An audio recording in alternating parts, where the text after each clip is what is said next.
Hello, how are you all? It's great to be with you. Let me first thank the United States Hispanic Chamber of Commerce for giving me this opportunity to be part of your program today. I do want to talk about the opportunities that we're going to be having in regards to the initiatives by President Biden. But first, I hope everybody's well.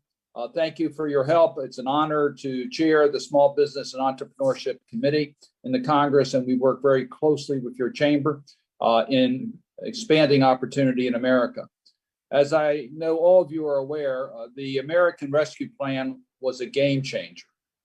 It was an effort to expand opportunity in America. It will have such consequences. It's one of the most significant bills I've ever worked on. And President Biden can be justifiably proud of his leadership in getting that done during the very first few weeks of his administration. Well, today he's announcing his American Jobs Plan that will expand upon the American Rescue Plan to provide additional opportunities in our community. So I want to talk about the small business aspects because I chair the Small Business Committee. Small businesses are the growth engine of America. More new jobs created in the private sector by small business than larger companies. They provide more innovation, better ways to do things. We saw that during COVID-19 as small business owners figured out ways to survive with creative ways to provide their services and goods. That's what we rely upon for the growth of our economy, the ingenuity of small companies. And if we are going to be competitive, and what President Biden's American Jobs Plan is to make America globally competitive so that we invest in manufacturing, so we invest in transportation infrastructure, so we invest in water infrastructure, we invest in our schools, we invest in our housing, we invest in broadband. But if we're going to make America competitive, we have to make sure that our business community is operating on all cylinders, that no one's left behind, that all communities are engaged in the growth of our economy. And when we take a look at how our tools under the small business has operated in the past, we have challenges. Let me just give you a couple examples. The largest single program available in the Small Business Administration for access to capital is the 7A program. The second largest is the 504 programs. When you take a look at the participation rates in that program, you find that although the Latino population in America represents approximately 18% of our population, they represent only 8.5% of the loans given out under the 7A program. That's unacceptable. It's even worse for women. I mean, women represent over 50% of America and only 18% of the 7A loans that are given out by the Small Business Administration. We must do better. That's not acceptable. So I am following under the inspiration of a former congressman that I knew very well. His name was Parren J. Mitchell. He represented the 7th Congressional District of Baltimore City. And he was the chair of the Small Business Committee in the House of Representatives. He retired from Congress the year I came to Congress in 1987. He was responsible for the very first set-asides of requirements under the small business laws, the 23% set-aside on government procurement for small businesses, because he recognized we had to make special effort. And today we have a 23% set-aside for small businesses in the government procurement and 6% for small 5% for small disadvantaged businesses. Those goals, by the way, the 23% are being met. Most of the government agencies are well beyond the 23% set aside for small businesses. That's great because the federal government's the largest single purveyor of goods and services in the world.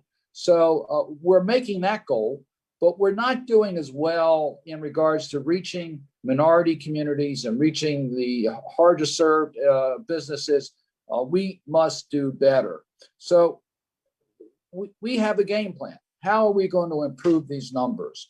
Well, first and foremost, let's take a look at the American Rescue Plan that I referred to earlier. One of the things that it provides is access to broadband. Broadband is an essential component to being able to get access to equal opportunity in America.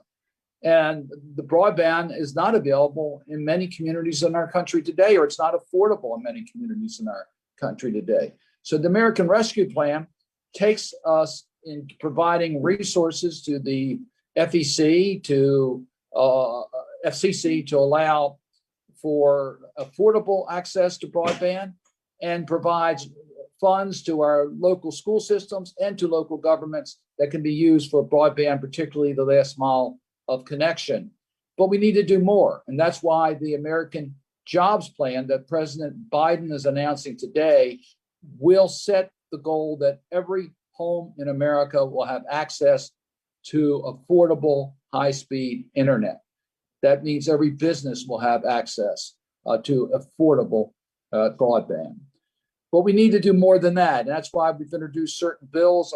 I've introduced the Emerging Market Bill, which I think is absolutely essential, that would allow for venture capital, which is even at a lower percentage going to Latino businesses or minority businesses. We set up, under my legislation, an office for emerging markets within the SBA with special attention for providing venture capital connections to minority small businesses. It would work in conjunction with minority institutions in order to make that a reality. I've also introduced the New Start program, which would allow returning citizens to have full access to SBA tools. There's no justification whatsoever why small businesses should be discriminated against because a person is a returning citizen, paid his debt to society. Those tools should be fully available. And I've also introduced legislation that would codify and make permanent the Minority Business Development Agency, which today exists solely by an executive order. So these are some of the things that we're doing in order to strengthen opportunities for minority small businesses, Latino small businesses. But let me just go over COVID-19 for a moment. All of this existed before COVID-19. COVID-19 pointed out something we knew, that small businesses, the growth engine of America, innovation takes place there, but their resiliency to an economic downturn is not as strong as larger companies. They don't have the deep pockets. They don't have the ability to weather economic downturns with the same degree of survival as larger companies.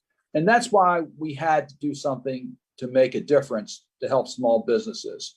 So when the pandemic struck over a year ago, I worked with my Republican colleagues, Senator Rubio and Senator Collins, and my Democratic colleague, Senator Shaheen, and we crafted programs that ultimately made its way into the CARES Act that set up new programs of help for small businesses. The largest by far was the Paycheck Protection Program. The philosophy of the Paycheck Protection Program was to get money out quickly to small businesses so they could survive. And it was equal to approximately 2.5 times their monthly payroll so they could keep their employees intact. Small businesses have a difficult time maintaining and recruiting workforce. This allowed them to keep their workforce intact. It allowed them to pay workers rather than those workers having to go on unemployment insurance, and gave survival to many small businesses that otherwise would not have survived.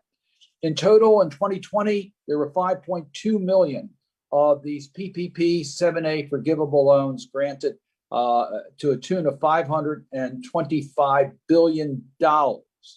And then in the end of last year, we renewed the program for a second round, recognizing that the pandemic was going longer than we had anticipated and the impact on small businesses was much greater. On the second round, we required the businesses to have an economic loss in revenue in order to qualify. They had to demonstrate that loss of revenue. And in 2021, we've already given out 3.1 million PPP loans worth over $196 billion. We still have authorization remaining in excess of $80 billion in total. The total amount under the PPP program authorized is $809 billion. What an effort made in order to help small businesses. But when we first went through the program, we recognized that in order to get benefits under the PPP program, the forgivable 7A loan, you need to have a relationship with a banking institution in order to get that loan. Even though it's 100% guaranteed by the federal government, there was still a concern as to whether small businesses in traditionally underserved and underbanked communities would get help.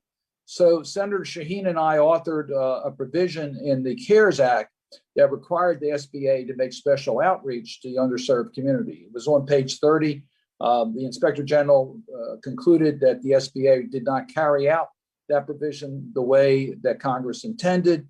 And there was an advocacy group known as the Page 30 Coalition that fought to correct the way that SBA implemented the original PPP Act. As a result, when we replenished the funds in the PPP, we had set-asides that were directed to CDFIs, to minority depository institutions, so that we had mission lenders guaranteed a certain amount of these funds. We also set aside for small businesses, and these set-asides did help. It did get help into the more underserved communities. And when we reauthorized the second round of PPP, we further targeted the money to underserved communities. And the statistics coming in are very encouraging that we've really reached a lot more of the underserved community. We still have a way to go. So when President Biden became president on January the 20th, we worked with him. He used his executive power, and the SBA issued certain guidance. We had an exclusive period of time for PPP loans, 14 days for those companies, 20 employees or less. And during that period of time, 400,000 PPP loans were given. Approximately 200,000 were first-time borrowers. So again, we're reaching out to get the more difficult to reach small businesses in traditionally underserved communities, and it's working. I might tell you that President Biden also provided a different calculation for the self-employed, the Schedule C taxpayers, so to make it more desirable for them to take out PPP loans. He also removed the prohibitions against former incarcerated individuals, and he also helped those who had student loan challenges would still be eligible for the PPP loan. So by executive action and legislative action, we have tried to target the aid, and we have, to the minority communities, the underserved communities, the traditionally left out communities, the smaller of the small businesses, and it is working. But PPP is just one of the tools that are available. We also have the Economic Injury Disaster Loan Program, which has provided over $200 billion during COVID-19 to small businesses for loans equaling $3.7 billion. 3.7 million loans totaling $200 billion. I get my numbers right here. That's important because these are long-term, low-interest loans. So it's much larger amounts than the PPP, and it gives you working capital. We intended that to be for loans up to $2 million. The Trump administration capped it $150,000. We thought that was wrong. I was pleased to see that President Biden and the SBA has announced just this past week that they're going to increase the loans up to $500,000. That's certainly a really good step. We also provided, for the first time, advanced grants under the EIDL program of up to $10,000. That was in the CARES Act. We anticipated those grants would go to the smaller of the small businesses, those in desperate need that can't take out an additional loan. Again, more in the minority community field. The Trump administration administered that at a level lower than $10,000. We objected to that. And in the American Rescue Plan, we have put more money into this program so that those small businesses in low-income communities that have really suffered during the pandemic can get the full $10,000. And those that are suffering even more, that've had a 50% reduction in their revenue, can get an additional $5,000 grant. So we've tried to improve those programs to make them work even better. In the American Rescue Plan, there are other programs that are available. We targeted restaurants. Why? Because restaurants were ordered by government to operate at lower capacities. They are really hurting. We have a $28 billion program that will provide for the revenue loss that restaurants have sustained during COVID-19. 110,000 restaurants have closed as a result of COVID-19. But for the first 21 days, This program is open for those small businesses that are in low-income communities. Again, trying to reach the underserved communities, trying to reach those who have had a more difficult time in getting this. And these are grants, so these we don't have to go through banks. These are grants. And then lastly, we developed the shuttered venue program that will allow those facilities that have had to close as a result of COVID-19, such as entertainment centers, such as museums, such as movie houses. That program will provide grants to the SBA to help them meet their revenue losses as a result of COVID-19. The good news is that that grant program will start very shortly within the next few days, and we would encourage people to take advantage of it. One last point I want to make, and that is under the American Rescue Plan, we have community navigators. Community navigators are there to help small businesses get connected to the tools that are available to help them in governmental programs and so that they can be included. This was a high priority for President Biden, and it can be contracts with nonprofits in our community. The Chamber can participate in the Community Navigator program. So we invite you to help us reach the community, to reach the small businesses that have been left out in the past, to make sure everyone is included. Let me just conclude from where I started. I'm excited about President Biden's new plan he announced today in regards to the American Jobs Plan. But the only way this is going to work is if we really reach all communities in our country. And we have to acknowledge that access to capital, access to opportunity has not been equal throughout America. And we have to make a special effort to make sure that we reach the underserved communities, that we reach the minority communities, that we reach low-income communities, that we reach the small businesses. And with your help, we'll accomplish that goal. Again, thank you for having me here. And it's been a pleasure to be part of your program. And I look forward to working with you.